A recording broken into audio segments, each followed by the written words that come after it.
Graça e paz, meus amados irmãos e irmãs. É com alegria e satisfação que eu estou aqui de novo com vocês. Quem nunca se pegou pensando assim: por que isso, Deus? Por que isso está acontecendo? Ou por que isso está acontecendo comigo? Ou por que isso aconteceu na minha família? Ou por que isso está acontecendo no Brasil? Ou diversas outras situações que muitas vezes vêm à nossa mente, ao nosso coração. E hoje eu me peguei pensando isso.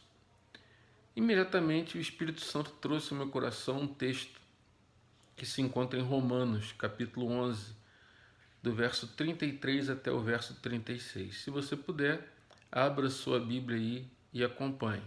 Ele diz assim: como são grandes as riquezas de Deus, como são profundos o seu conhecimento e a sua sabedoria. Quem pode explicar as suas decisões? Quem pode entender os seus planos? Como dizem as Escrituras, quem pode conhecer a mente do Senhor? Quem é capaz de lhe dar conselhos? Quem já deu alguma coisa a Deus para receber dele algum pagamento? Pois é, né? E mais, no verso 36 ainda diz assim: pois todas as coisas foram criadas por ele, tudo existe por meio dele e para ele. Então, glória a Deus para sempre. Amém. Como é grande o ser de Deus, né? Como são profundos seus conhecimentos e a sua sabedoria. A gente sabe que a vida, ela não acontece a cada dia que se passa. Não, tudo tem um plano. Tudo isso foi planejado dentro da sabedoria, da grandeza e da profundidade de Deus. Ou seja, Deus não se espantou com o que aconteceu com o surgimento do Covid. Deus não se espanta com aquilo que acontece nesse mundo. Tudo faz parte de um plano e de um propósito. Algumas coisas nós entendemos, né? Algumas coisas que acontecem, alguns planos, alguns acontecimentos positivos e até outros negativos.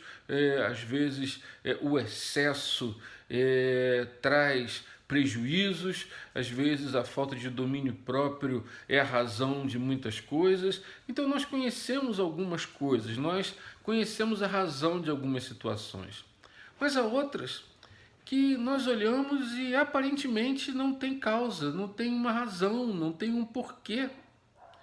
E aí, aqui Paulo diz: quem pode explicar as suas decisões? Quem pode entender os seus planos? Nem todo mundo, nem todas as coisas, nem todos os planos. Algumas coisas nos são reveladas. O profeta Daniel mesmo, quando estava se perguntando qual era a razão daqueles sonhos, daquelas visões que ele vinha tendo, o que Deus queria com aquilo, ele não entendia. Deus mandou o anjo Gabriel lá para falar com ele. Hoje nós temos as Escrituras e muitas das coisas que acontecem hoje nós podemos entender através das Escrituras, mas outras fazem parte da economia de Deus. Outras fazem parte. Algumas coisas nós só vamos entender bem lá na frente.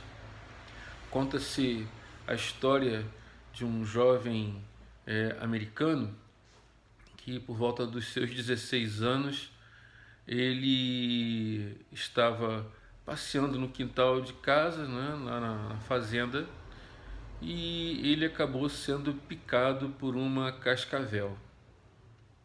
Né? E ele foi socorrido a tempo, conseguiram salvar a sua vida, mas o veneno da cobra fez com que ele perdesse a circulação em alguns dedos do pé onde ele recebeu a picada. E, consequentemente, ele perdeu aqueles dedos. Não lhes fizeram falta, ele teve uma vida normal, cresceu. Num dado momento de sua vida, ele teve uma experiência forte com Jesus.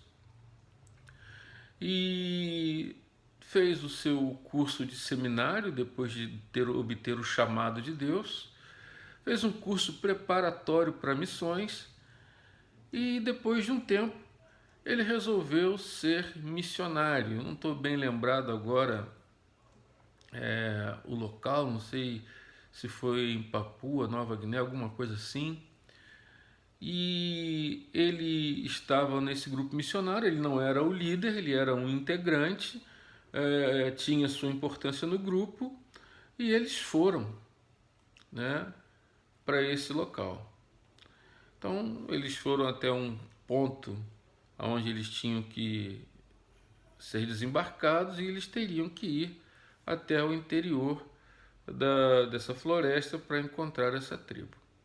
Pois bem, chegaram lá, no outro dia foram, e quando eles estão chegando no mais interior, mais próximo da onde se havia vestígio de uma tribo ali de índios que estavam no mais interior da selva, eles são cercados e são presos.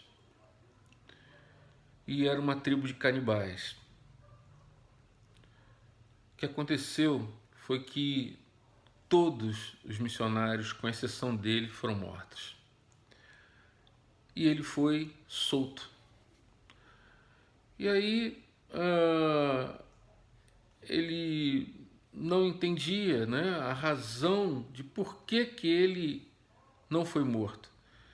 Ele compreendia um pouco da língua, não era um dominador da língua, mas ele gravou as palavras que um dos membros da tribo disse a ele. E ele foi levado pelos próprios índios até um lugar onde ele pudesse ir sozinho. Quando ele chega na civilização, né, quando ele foi resgatado, e quando ele chega na missão onde ele havia recebido essa orientação, e ele ficou perguntando por que ele não foi morto, por que ele não foi usado como alimento naquela tribo. E aí, depois de um período, ele se encontra com o chefe da missão, e o chefe da missão perguntou: mas como foi que você conseguiu sair? Ele disse: eu não sei.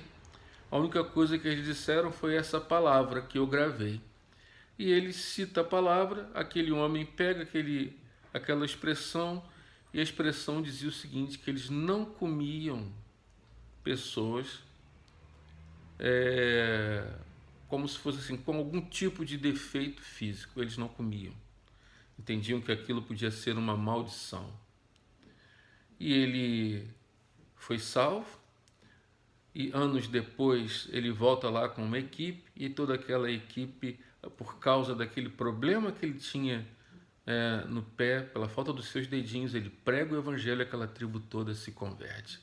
Olha só, quantas coisas. Uma coisa que poderia ser um trauma na sua adolescência foi uma vitória na sua maturidade. Nós não entendemos muitas vezes a razão. Quem pode conhecer a mente de Deus? Quem pode chegar para Deus e dizer assim: Deus, eu quero te dar um conselho, eu quero dizer que essa pandemia, para o bem da economia, deve terminar agora. Ou quem é que pode dizer: a Deus, eu quero te dar um conselho, eu entendo que o Senhor deve trazer imunidade para aqueles que têm que trabalhar, e para aqueles que não podem trabalhar, os seus conservam em casa mesmo e ali. Quem pode dar conselho a Deus? Ninguém. Ele tem um plano, um propósito em todas essas coisas. Ele tem um plano e um propósito nas nossas perdas. Ele tem um plano e um propósito nos nossos ganhos. Ele tem um plano e um propósito em todas as coisas da nossa vida. Não é sábio ficar perguntando por quê, por quê, por quê. Não é sábio também ficar querendo dar resposta ao problema que todas as pessoas enfrentam, porque nem sempre as respostas vão ser adequadas. Sábio é como disse o profeta, se não me engano, Jeremias, é aguardar em silêncio a resposta de Deus. ou Jeremias ou Abacuque, um desses dois. Bom, vou botar só o profeta, que aí eu não erro, né?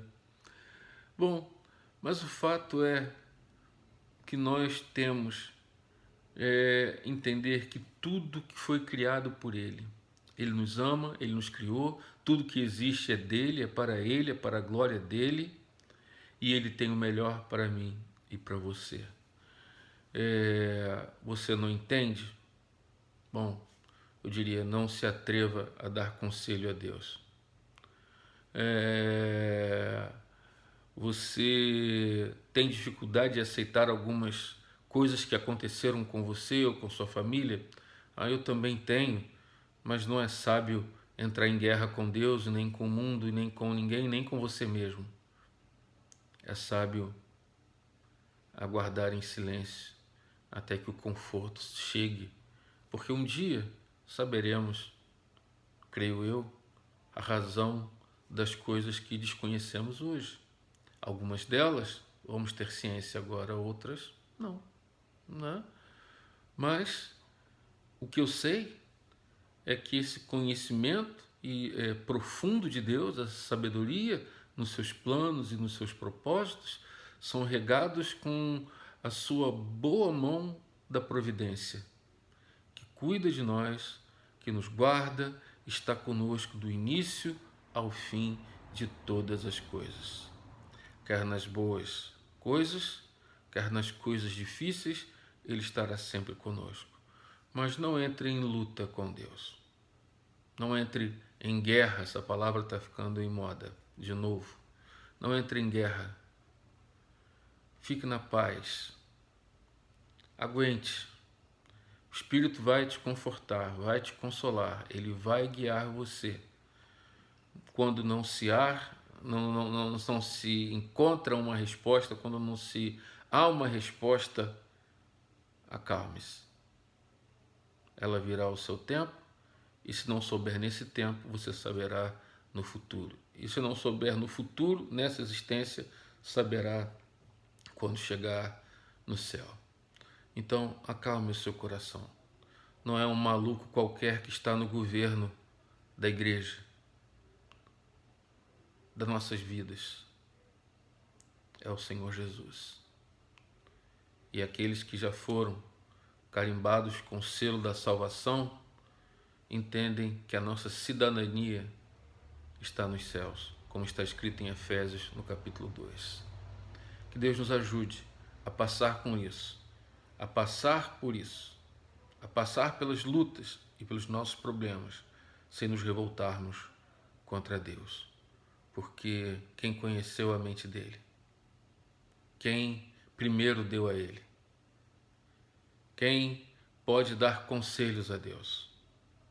Somos apenas criaturas, chamados para sermos filhos de Deus, e devemos andar com o nosso coração quebrantado, contrito, e quando não tivermos nada de bom para falarmos, o silêncio se mostra como uma atitude de sabedoria. Glorifique a Deus e viva em paz. Em nome de Jesus. Amém.